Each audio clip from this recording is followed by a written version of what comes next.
Guys ഞാനിപ്പോൾ ഉള്ളത് Manchester Malabar Makkani Indian റെസ്റ്റോറന്റിലാണ്. കട അത് ഞാൻ ഒറ്റയ്ക്കല്ല വന്നത്. അവരെ നമുക്ക് അടിക്കാം. അതെ, പറഞ്ഞപ്പോ വേറെ കാര്യം പറഞ്ഞില്ല. ഇത് ഇന്ത്യൻ റെസ്റ്റോറന്റ് ആൻഡ് ബാർ. ആ ബാർ എന്നുള്ള വാക്ക് ഞാൻ എടുത്ത് പറയുന്നു. നമുക്ക് അകത്ത് ഫുഡ് ടേസ്റ്റ് ചെയ്യാം അല്ലേ? ഓക്കെ.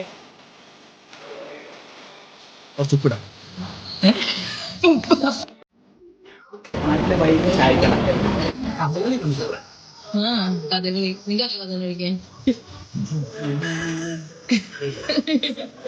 ആംബിയൻസ് ഒന്ന് എൻജോയ് ചെയ്യുക.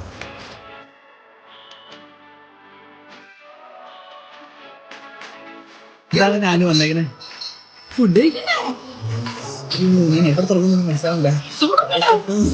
Chicken roast, beef biryani, chicken കാന്താരി മന്തി, പിന്നെ